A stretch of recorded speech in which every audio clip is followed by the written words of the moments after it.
Hey guys, I'm Dimension Jumper. Today I'll be reviewing Persona 3 Dancing in Moonlight. Now, this game, it was released back in 2018 for the PlayStation 4 and made by Atlus. And the main plot of this game is that the members of the Seas team in Persona 3 are summoned to the Velvet Room, which is now being turned into Club Velvet. And they are told by Elizabeth, who's the host or the attendee of the Velvet Room in Persona 3, that the Seas team have to basically do battle with a different team from a different Persona game, but instead of just using their personas, the Seas team have to basically battle in dance.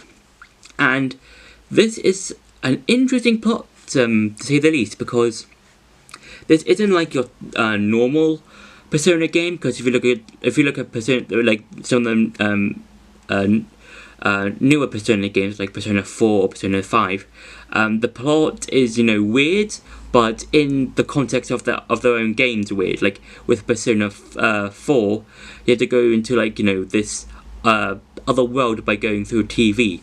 Or if you're playing Persona 5, you have to go into again another reality, but via a smartphone app, and those are cool and weird premises of a small summary of the main plot of those two games.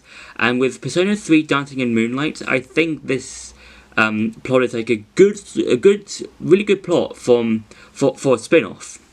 And I think it's a really good, interesting thing to do, because in the game you basically have to do a bunch of dances that are set to the different music and soundtrack to Persona 3.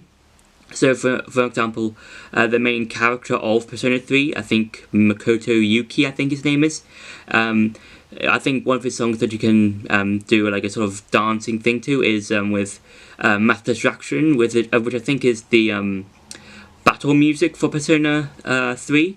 And you can have all the other members of the Seas dancing to different things, like to different music and stuff. And this game, gameplay-wise, is similar to how someone might play Guitar Hero, in Guitar Hero you have to do I think you have to correspond the different color things to the different color things that you see on screen and doing all the different songs. And it's kind of similar to this in Persona 3 in Dancing in Moonlight, because in Dancing in Moonlight, you basically you've got 6 different buttons in which you can hit the different notes. So you've got up, left, down, triangle, circle, I think, and X, and those are the main controls you have to do in the game, and you have to hit the notes at the right time to get a score, get it higher, and then just do a dancing thing. And I quite like how in the game you basically depending on how well you do on hitting a particular note, your other party members will either say that you're doing well, or saying that you're not doing well, because the more notes that you hit at the right time and stuff like that, your party members will say oh, keep it going, that sort of thing. But if you aren't doing that well, and you might miss a couple of notes here and there, your party members, I think, will try and help and encourage you to do better and stuff like that. And if you miss a bunch of notes, or the crowd in the game isn't as hyped, then that particular stage that you're doing will be failed, and you have to do the same stage again in order to progress and get more music and more stages, so you can do more of the same stuff and that sort of thing. And now I'm going to be showing you some gameplay. So the gameplay of this game is pretty much simple. It's kind of Guitar Hero, except with Persona characters. And you do really have to try and focus on what is around you, because on this particular mode of this particular stage, I am using normal mode. Oh yeah. So because like you do have to focus on what is going around. So like if you're playing on easy mode, that's very easy. You kind of see what's going around. With normal mode, it's you do have to focus. You really do have to focus on what's really around. Because there will be times when you might miss like a particular notes, and you can't really you really do have to focus on like a lot of things, like how many notes are on screen, how many notes are coming up in the background, how you're gonna hit the notes at the right time, and there's basically just a lot of things you have to really focus on. And hard mode is just it's like a lot harder than the other two modes because everything is coming at you on the screen, and you do have to focus on everything because I think I have missed a few notes in this particular stage on on when talking about the gameplay with this review, and it's really good. I enjoy the game, but I think this game does require a lot of focus. Like if you want to try and get a good score, you do have to focus, and messing up does mean you have to restart a stage again if you want to continue on with the game. If you want to get to the end of the game, and and you do have to really focus. And also in this game, if you look at the top left hand corner, it just went. I'll quickly show you. I'll quickly show you on the again. I'll just quickly show you again. So to start, I'll quickly show you. So if you look at the time to get started. I'll be cheering for you. If you look at the top left hand corner, you'll see there's a bar on there, and that bar basically means how hyped the audience is, and if the audience isn't hyped enough, then you will fail the stage. So you know what? I'm just going to show you how I mean if the audience isn't hyped enough, because I'm not doing anything at the moment. So so if you miss a bunch of notes like I did, because I did that on purpose, you will oh, got a trophy. Okay, what's this? Third stage. Yeah. Okay. So well, I just did it on purpose. I forgot I didn't get a trophy. So if you miss a bunch of notes, you will fail the stage, and then you will have to repeat the stage if you want to continue the game. But if you continue getting a lot of good notes and a lot of really good results and stuff like that, you will continue to the next thing. And another thing you can do in the game besides just dancing is doing social events or social links, or depending on which game you're doing, depending on how I might see them. So in this game, they're basically socials. So you can basically just talk to the different members of your team, as well as Elizabeth, who's the main assistant, I think, of the village room in Persona 3. And they all have, depending on the character, they all have different objectives in order to unlock their different ranks. So for I forgot, you carry, I think I'm saying that right. You have to basically wear different outfits.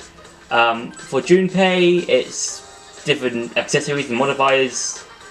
For Akiho, I think Akiko, I think I'm saying that right.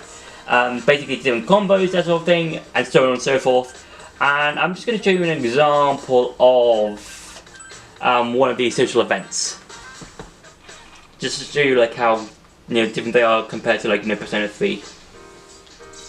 Oh, hey there. Sorry, I still don't really get what's going on here. This is a dream, right? In reality, we're all asleep in our beds, which means we're all having the same dream? So you can choose like a Persona 3 different choices, so let's say And just this. we don't have to worry about time, right? We'll forget everything when we wake up? Well, no sense in overthinking it. I'll go with the flow. It's scary how used to this I am. Somehow, it just feels like another day to me. A few years ago, I would have been freaking out. I adjusted things way too fast. Dancing, though? That really came out of nowhere. This one.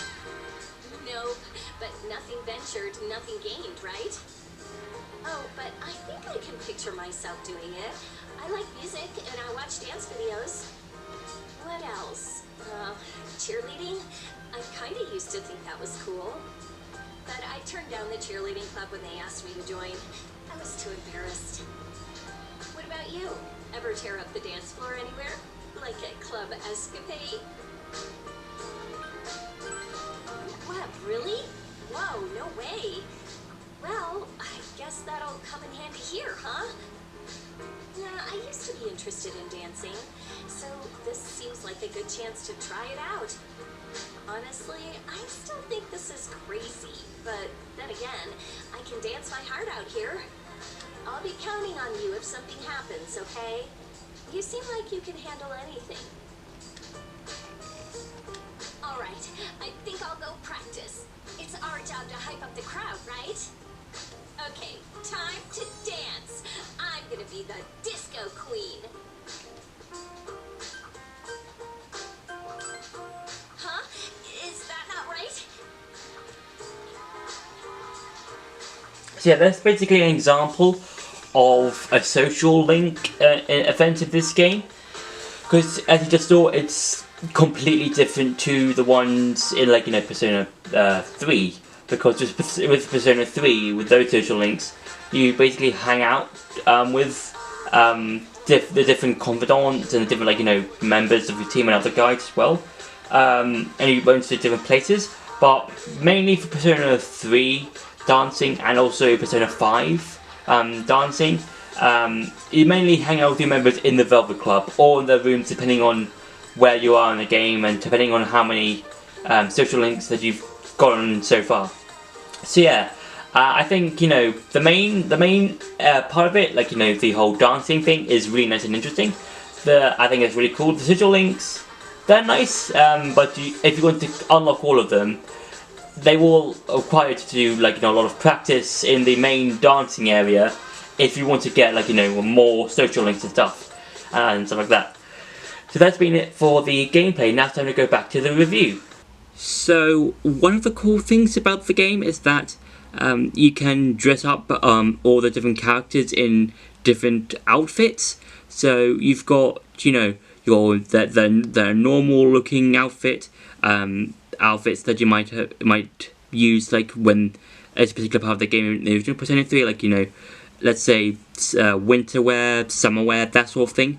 But then the characters have also got their own dancing outfit for the specific game, which I think is really interesting and really nice and really cool, because you can just have them dress up in their different outfits, and then you can see those particular outfits within the different stages. And I think that's really nice and really cool, because you can just see, because say for one stage you might have the main character being in his normal school clothes, and then in another stage in which he might appear in, you see him in his sort of dancer outfit, and I think that's really cool. And another thing that you can do in the game is it says in some of the stages you can have your own sort of partner, sort of because what I mean by this is that in some stages there'll be the main person or one of the characters doing like a particular stage, and then they might have another character from the C's team joining in at specific times, and the only way to do that is by using or by hitting these fevers. I think they're called these fever circle things, which are basically multicolored circle things. Which if you hit you hit at the right time, you'll get like not only points but I think a star or something, because like we're given like one step closer to getting like you dancing with another character, and then once you've beaten a particular stage that has had a like another party member coming to join in the other party member, you can then unlock that member with that particular stage.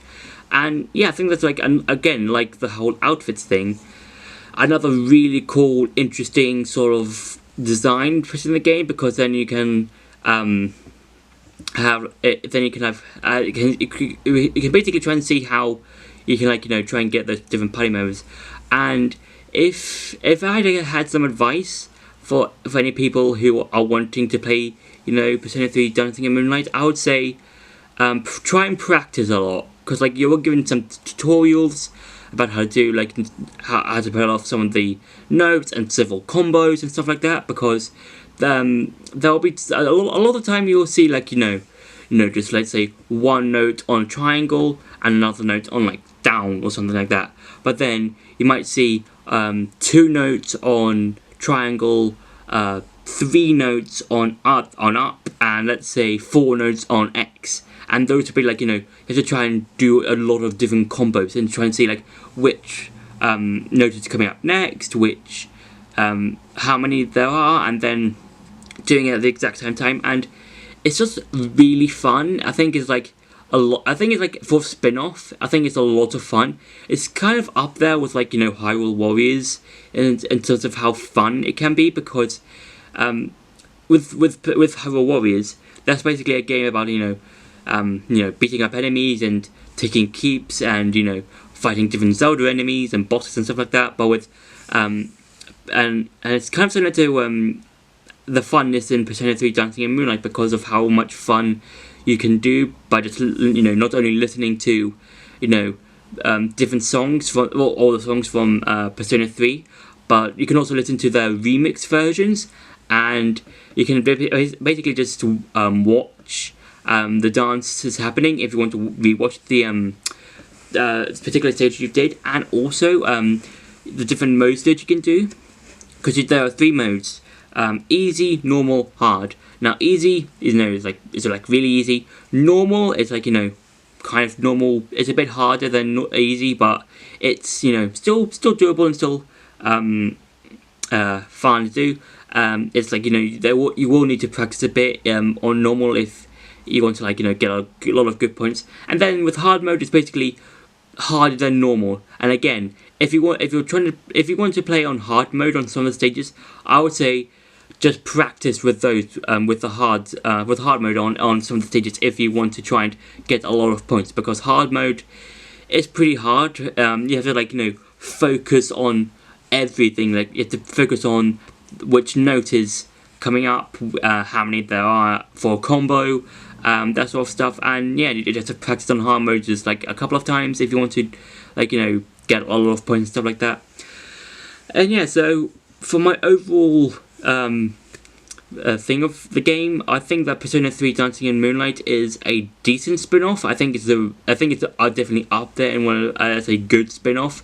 I really enjoy the atmosphere of the game. It's like very, very different to Persona 3, because with Persona 3 that's like quite dark in terms of its story, and with Persona 3 Dancing in Moonlight, I feel like that is a bit more lighthearted, a bit more comedic, I would say, in terms of tone and stuff like that. And yeah, and I do enjoy a lot of the things that you can do in the game, like the different stages, the different customizations, and talking to the different characters, because like in Persona 3, 4 and 5, You've got different social links for the different characters in those games, and it also returns to Persona 3 Dancing in Moonlight, in which you can talk to your teammates and just see how they're doing and stuff like that. And yeah, and I think this is a very, very, very good spin-off. I highly suggest that people go out and play the game, as well as the other two games, which I'll talk about in the next few weeks. So yeah, that's been my review for Persona 3 Dancing in Moonlight. I hope you enjoyed this video. Don't forget to like, share and subscribe, and see you in the next video.